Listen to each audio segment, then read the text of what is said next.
Hi, this is Molly Calgren. Just wanted to say hello. Thank you for joining us. As Emily said, we're super excited to have you here to talk all things medical terminology. As Emily mentioned, my background is nursing. I'm a nurse educator and have used different active learning strategies in my classrooms over the years as well. So we'll go ahead and get started talking about medical terminology. Medical terminology allows medical professionals to understand each other and to communicate effectively. For students, it's really like learning an entirely new language, just as if they were learning Spanish or German or French. They have to understand how medical terms can be constructed using prefixes, suffixes, root words, and combining vowels to provide keys to decoding the meaning. In this webinar, you'll get ideas for engaging today's students in this foundational healthcare skill, including tools and activities for teaching this important content.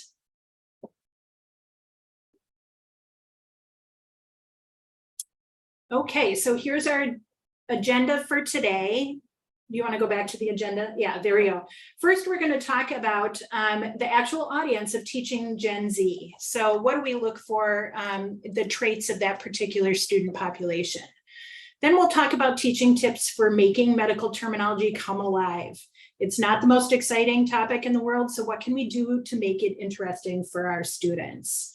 Then we'll offer up some teaching resources for you. And at that point, I'll turn it over to Denise and she'll talk about our Realityworks medical terminology class kit, as well as some additional resources. And then, as Emily mentioned, we'll have time for Q&A at the end.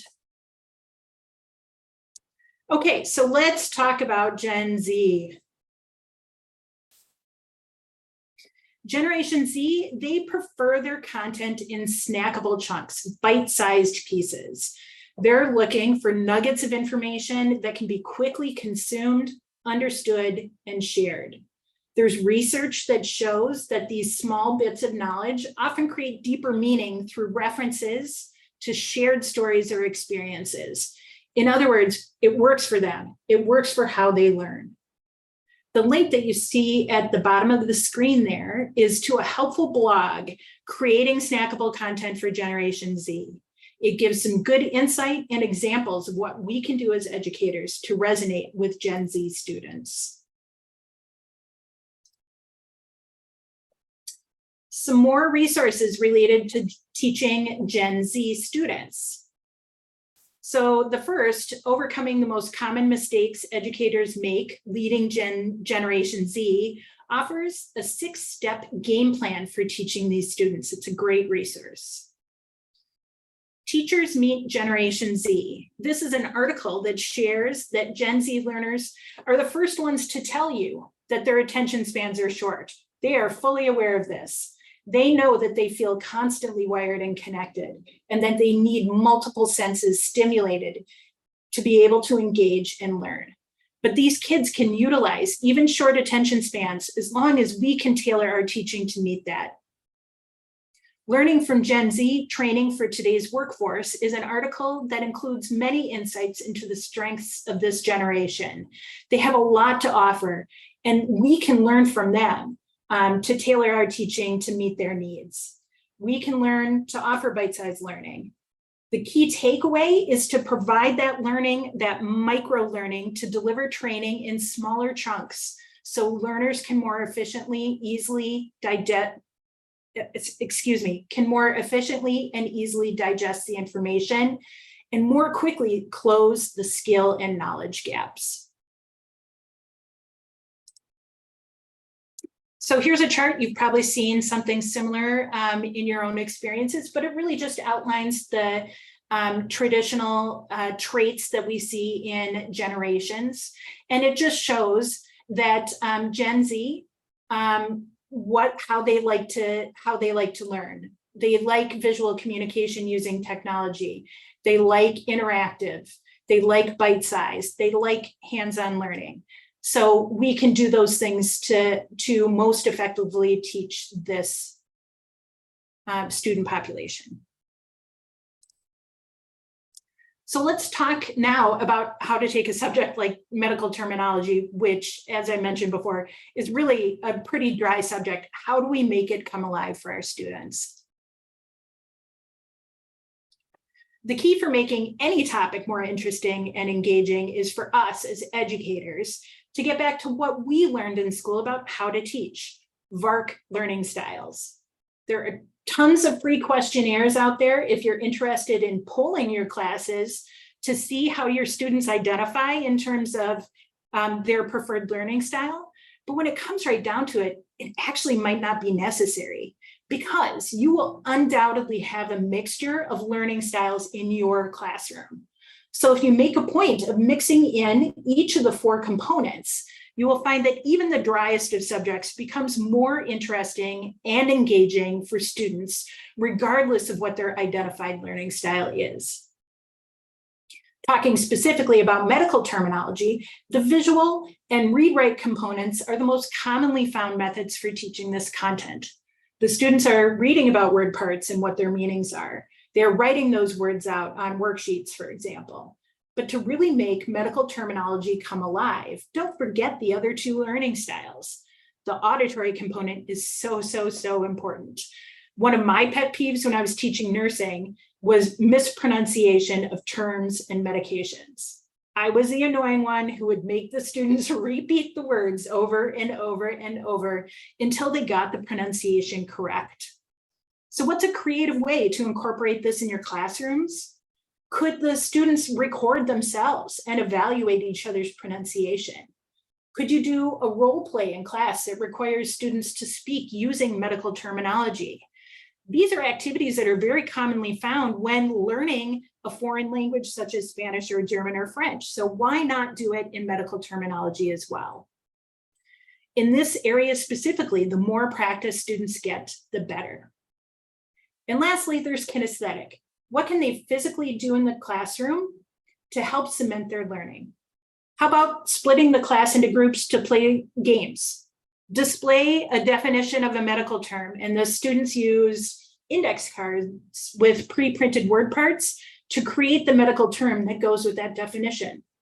Maybe it's timed against another team for some healthy competition. Just some ideas for getting your students out of their seats and physically doing something engaging. In a few minutes, we'll be talking about the Realityworks medical terminology kit, and you'll see how we have incorporated all 4 learning styles into that product. Hopefully, all of this will help to spark your imagination for what you can do in your own classrooms.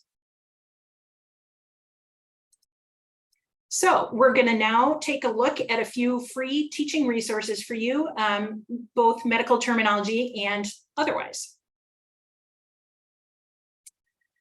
Gamification is a great way to engage Gen Z because this is really what they love to do.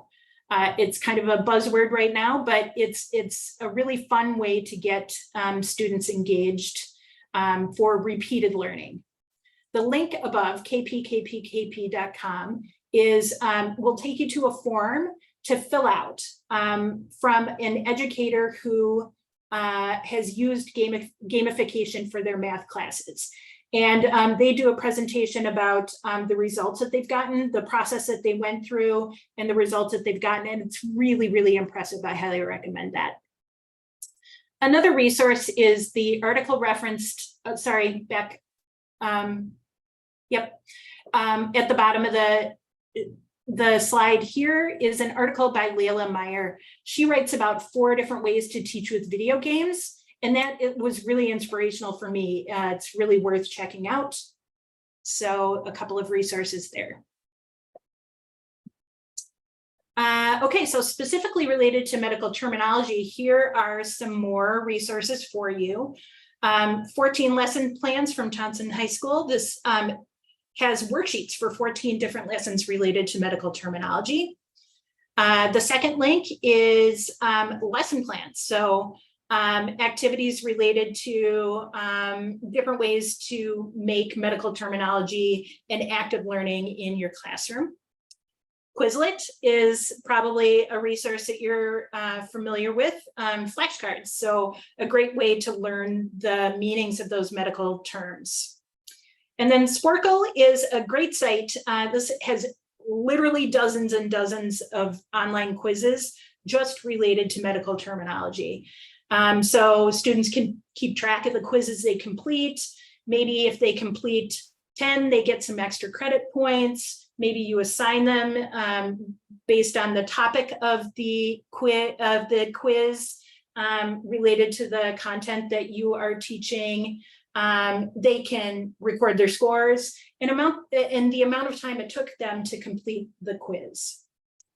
So just some really quick examples of easily findable things online that can supplement your own program, the textbooks you already have, and the materials that you have already created. Some free video resources. I'm sure we're all aware of the wealth of information that's on YouTube. But some ones that we found really engaging and good were these three that are listed here. The first one is just a great introduction to MedTerm. The second one is an example of how somebody created a video specific to a particular body system. And the third is actually an entire class, 45 minutes on the foundations of medical terminology. So just another reminder that videos are a super engaging way to get your students involved, and that they're there to make your life easier. So if you don't want them watching the whole 45-minute video med terminology for beginners, you could use it in your class and break it up into chunks, complete different sections of the video, and then have them up and out of their seats related to the content that you've just covered in that video. So YouTube is great. So now I'm going to turn it over to my colleague, Denise Dubois, to talk about the Realityworks Medical Terminology Class Kit. Denise? Thank you, Molly, and thank you for all of those wonderful resources. We hope that some of you participating today will be able to take one or more of them and try them out in your classroom. But we are really excited to share a brand new supplemental class kit on medical terminology from Realityworks. And as we were putting together this new resource, one place we always like to start is with standards. So we went to the National Consortium for Health Science Education, and we looked at the health science standards for high school. And on this website, well, they're the keeper of the standards, but they have what's called a 4-course framework for high school. And this is especially helpful for schools that are just starting to put together pathways, and it gives 4-course definitions of what could be covered for a sequence that is a great framework. And as we looked at that and the 4 courses and their definitions, of course, you notice that medical terminology is weaved in each and every one of those. And we just thought that that's always just a terrific organization, website, and place to start for all things health science standards. So here is our Realityworks Medical Terminology Class Kit. And as Molly alluded to earlier, we did really incorporate the VARC learning styles, all 4 of those, into this kit. And we are very excited to take a closer look at each of the following parts and pieces. But to kind of give you an overview, it's used to help teach all your students those basic medical terminology concepts. And we've tried to also build in enough components for a class of 20 students to complete all the activities simultaneously.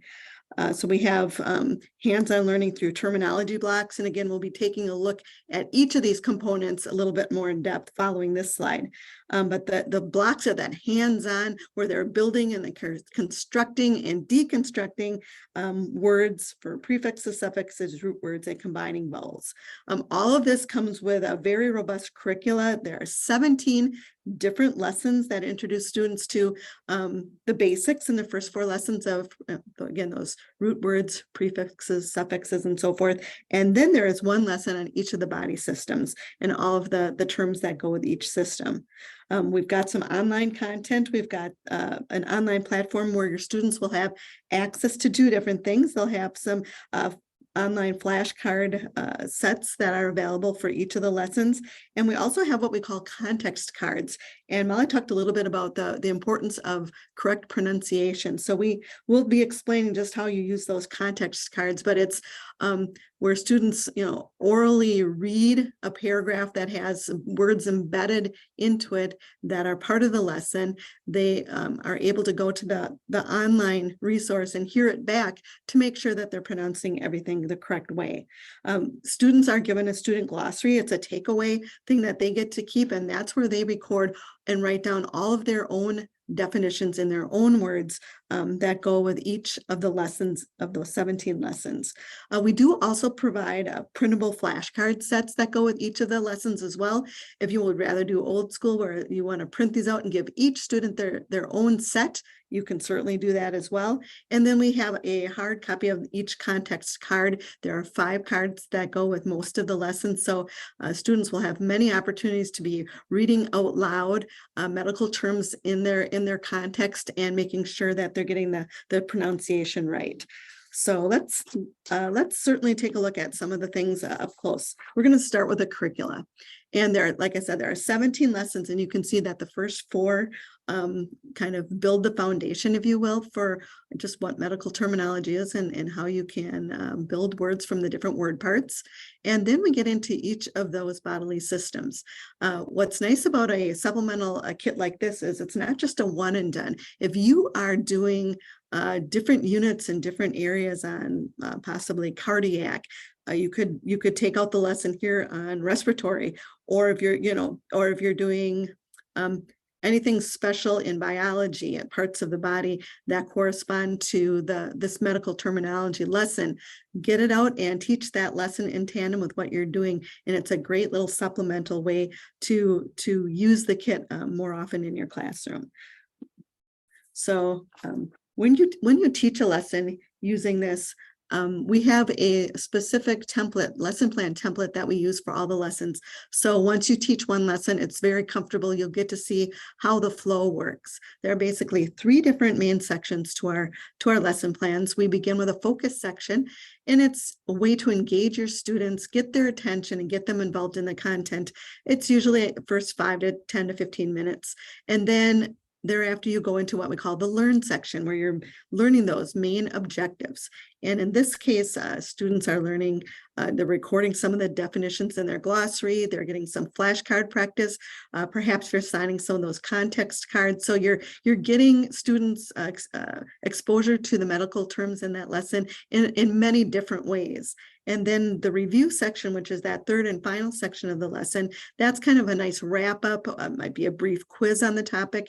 And this is at the point where you may decide to get the terminology blocks out and use those as a hands-on tool to get your students that kinesthetic learning style. So a lot of different ways you can weave in all of the parts and pieces found in the kit. So here are those medical terminology blocks we've been alluding to. There are 10 sets of the blocks included in the kit. So if you have 20 students, their students could pair up and they each have their own set of blocks. There are 131 blocks in each set. And of course, they're printed on 4 sides. So that represents 524 word parts, and they're color coded.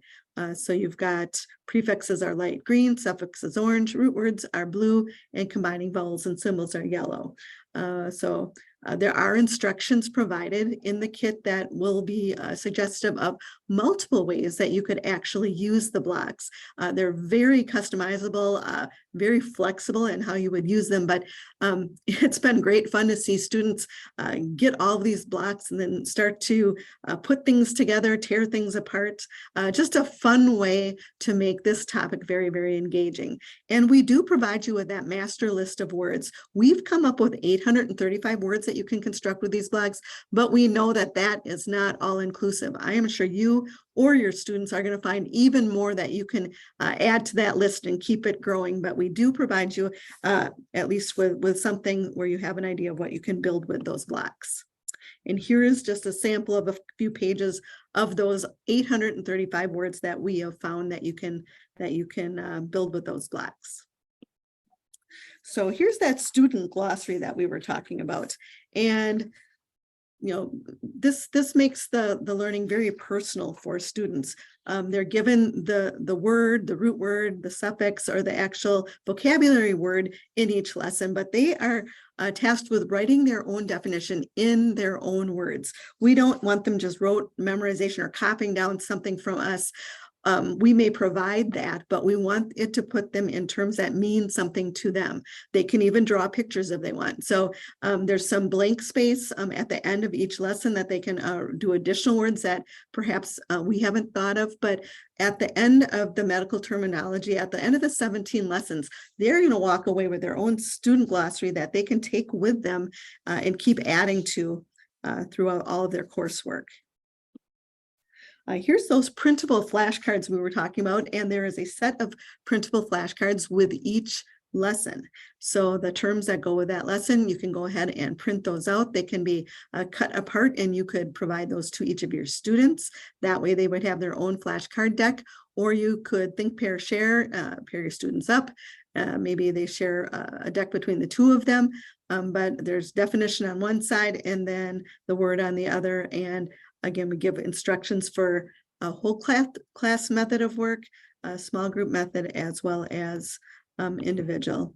And we've taken those same words on those flashcards, those printable flashcards, and we've turned them into an online flashcard deck as well. So if you'd like to give your students access to the online flashcards, they simply read the word on the one side, they guess the definition, and then they can click the down arrow on the online flashcard and it flips itself over and it gives students that definition.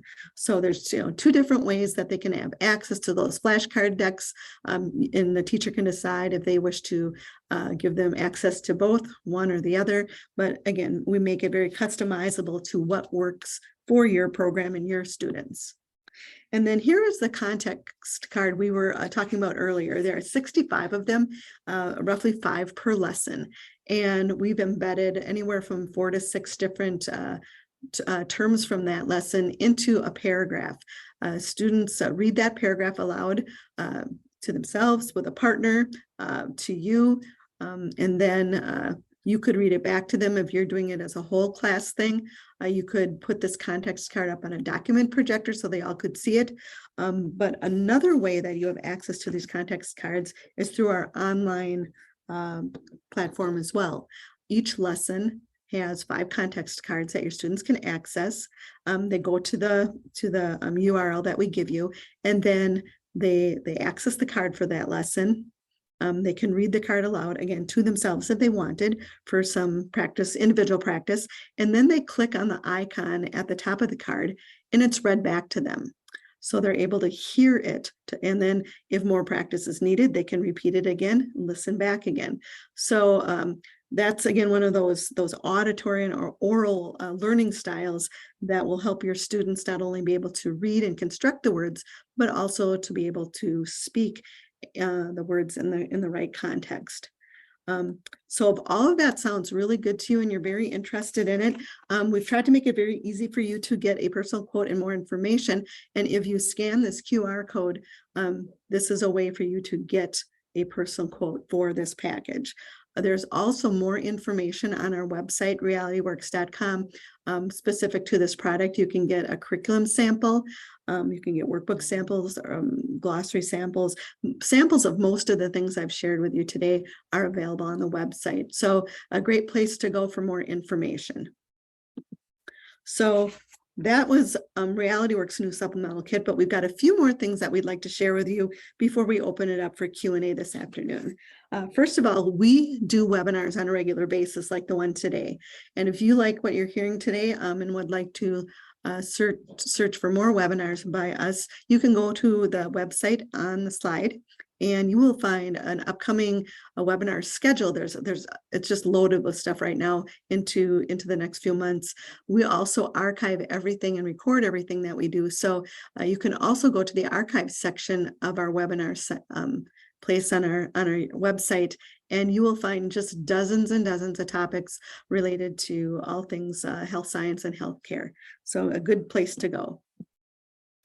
Another thing we like to share are some free classroom resources. We have several different health science infographics or posters that you can access and print out for your classroom. We also are very big on career exploration, and we have several different 1-week units specific to dental, general health science, sports medicine, and therapeutic services. So about 20 lessons in total. And you can go to the link that is referred to on the screen in front of you, and you can sign up for that, and you can get access to all of those. They make great standalone lessons, each one of them, or you can teach 1-week units. So lots of ways to slice and dice that career exploration. And then we do have a blog, and that blog is just a terrific resource for many different topic areas, trends in health science education. We do new product launch information there, and we frequently have teachers and guest writers weigh in on some of our products, but also some great classroom activities and teaching resources.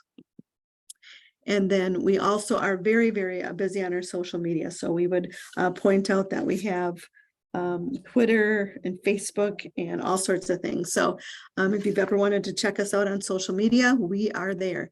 And we've got our marketing staff does a terrific job of keeping us engaged on multiple platforms on a regular basis. So with all of that said, I'm going to turn it back to Emily, who has been watching our chat box for any Q&A. And we would invite you at this time, if you have any questions about any of the content that we've covered, go ahead, type it into the chat, and we would do our best to answer your questions. Hi, Denise. Yeah, some questions were rolling in during the presentation. One is, which peer-reviewed studies support using online flashcards versus physical / traditional flashcards? That's a great question, and I do not know of a study that covers that. Certainly it's something that we can look into, and when we get questions like that and we can find answers, many times we will post that on our product page as more information. So we're going to take that question back and see what we can find, and if we find something, we will definitely put it on the product page. Awesome. Another question that came in is, at the community college level, on average, our average age of student is 33. Our medical classes are always blended with multiple generations. I'd like to see studies on teaching these types of blended classes. Do we have anything on that, Denise? Again, that's something I'm going to throw over to Molly. She may have a better idea on that. I think we'd have to go and do some digging in terms of rigorous research that's been done.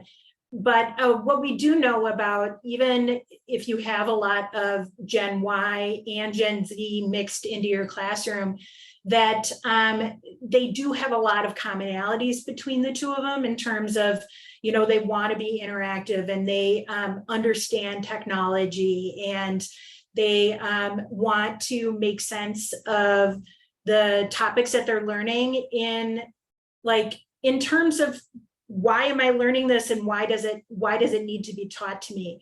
Like, putting that context around the topic that you're teaching is something that these generations have in common. So as far as rigorous research, again, we can take that back and find some stuff for you, but knowing that these Generation Y and Generation Z have some of those commonalities really helps inform the product that we put together. Thank you. And then a question that keeps coming up is on our new medical terminology kit. Can they purchase just the blocks separately? No, the answer to that is no. And one of the reasons why is because it was really an integral part of the entire approach, entire kit as it was built. Now you can purchase 10 sets of additional blocks as a group once you have the base package, if you have, let's say, 30 students instead of 20. But we do encourage you to buy the entire package, because the blocks are just one part of the whole kit. Perfect. And then, when will they be receiving the PowerPoint slides? We did get that question quite a bit throughout the presentation. And Emily will be making sure that that gets out to everybody who registered today. Within usually the very fast a day or two after the program today, you will be getting that in an email with all of the things she said earlier. Perfect. And then, Denise and Molly, are there any resources for specifically online instruction?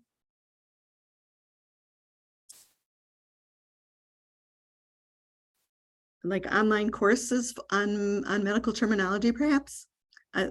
I know there are many out there. Yes, Rodney says yes on medical terminology. Okay. Molly, when you taught this, did you use any online vendors at all?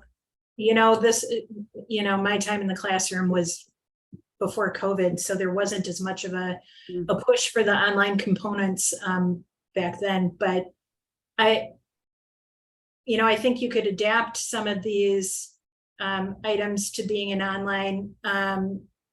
We're kind of used to doing that, but when we were thinking about this, it was really about engaging students in the classroom. So I think it could be actually its own webinar, how to take this information and apply it specifically to an online course. Another good research you could go to for some recommendations specifically for online courses is, again, to the National Consortium for Health Science Education. On their website, they have a resource provider list of people that are members of the consortium, and many of them are vendors. And I think there are a couple of different medical terminology vendors on there.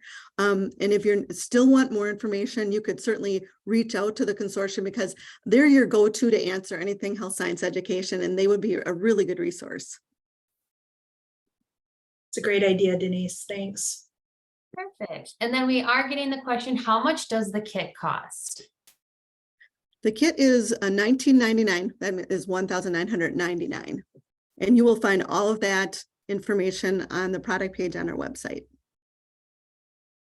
Awesome. And then a question that just came in, do you have any plans to make an extension for vet and animal science?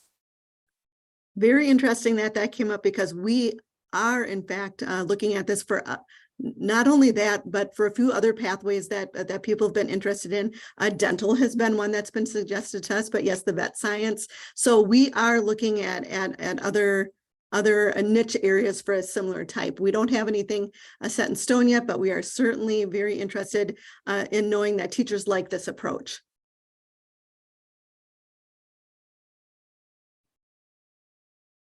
And then someone said, how about using Picmonics for online? Do either of you have any information on that? I don't. Nope, I don't either. I'm sorry. Okay, and someone is asking, can you provide the link to the consortium? Do you have that listed on your page with? I think that I do on that 4-course framework slide, but if you just Google National Consortium for Health Science Education, it will come up.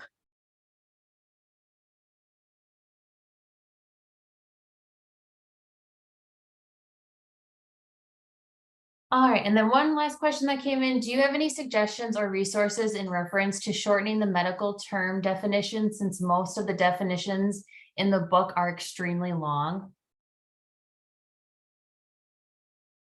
Molly? Can you ask that again? Yeah, the person asked, do you have any suggestions or resources in reference to shortening the medical term definitions, since most of the definitions in the book are extremely long? Oh, yikes. Isn't that the crux of the issue, right? Is that, a definition is a definition, and sometimes you can't shorten it because otherwise you'll lose critical components of understanding what that term means. One exercise is like, if you have those complicated ones, is really, which is one of the reasons why we included the glossary in the kit that we put together, is that really having students describe what that term means in their own words. So like, here's this long, wordy, technical definition that we really can't cut down, but let's work on that stuff together as a class to put it into layperson's terms. So you have a medical term, and you're the nurse or you're the care provider for a particular patient and their family, and they say, the doctor said this word, what does it mean? Part of their job on a daily basis is going to be being able to translate that term into a way that normal people can understand, taking this foreign language and making it understandable. So the more practice we give them to do that, the better. And why not start now? So if this is something you're going to have to explain to patients and families, you have to understand it yourself. So let's start practicing that now. It can be a great classroom activity.